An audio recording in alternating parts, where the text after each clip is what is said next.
সুপ্রিয় দর্শক, আবারও ফিরে আসলাম আপনাদের জীবনের গল্প নিয়ে। আমাদের ক্যামেরার সামনে আছে এক অসহায় আপু। তার কাছ থেকে জানতে চাই তার জীবনের গল্প। আসসালামু আলাইকুম আপু, কেমন আছো? ওয়ালাইকুম সালাম, ভালো আছি। আপনারা কেমন আছেন? আলহামদুলিল্লাহ ভালো আছি। তোমার নাম কি আপু? রূপালী। রূপালী। বাড়ি কোথায়? চাপাই। চাপাই না, রাজশাহী চাপাই। হ্যাঁ। আচ্ছা, তোমার পরিবারে কে কে আছে? আমার পরিবারে কেউ নেই, আমি একাই। দাদির কাছে মানুষ হয়েছে, আমার বাবা ছোটবেলা মারা গেছে। ও, দাদির কাছে মানুষ হয়েছে না?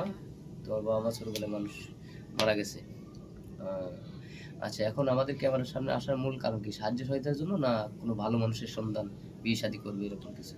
ভালো মানুষের ইয়েদের জন্য তো আসছি, যেন একটা ভালো মানুষ পেলে সংসার করতে পারি সেরকম। না, আমরা তো গরিব, কেউ নেই, আহ, তার জন্য।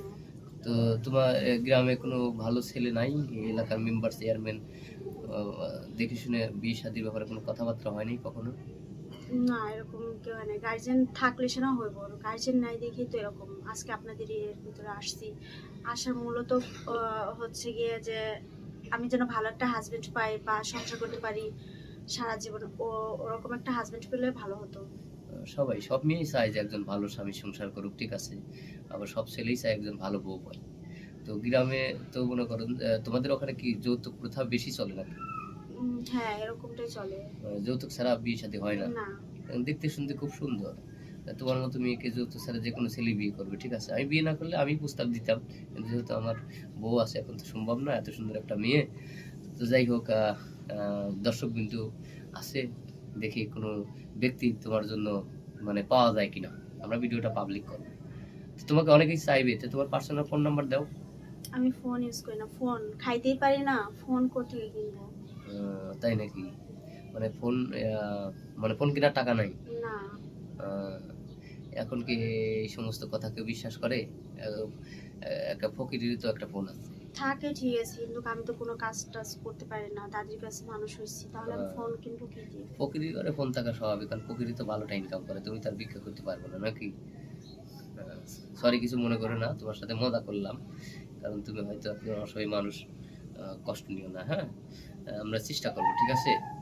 তো যাই হোক, এখন মনে করো যে অনেকে দেশ বিদেশ প্রবাসী ভাইরে আছে, অনেকের দ্বারা বয়স বেশি হয়েছে, যে 35-40, এমন কোনো ব্যক্তি হয়তো মানুষ ভালো, যে তোমাকে চায় বা বিয়ে করতে চায়, তো তুমি কি রাজি আছো? হ্যাঁ, আমি রাজি আছি, কিন্তু ভালো হতে হবে। ভালো হতে হবে, হ্যাঁ। মনের দিক দিয়ে ভালো হতে হবে, কেয়ারফুল হতে হবে, হ্যাঁ। এই তো।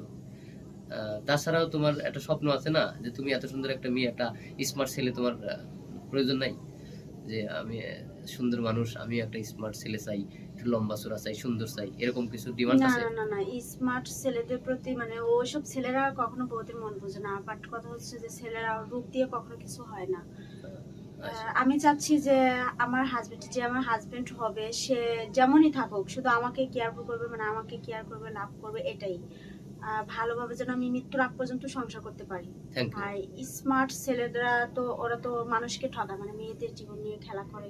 তো আমি সেরকম চাই না। ধন্যবাদ।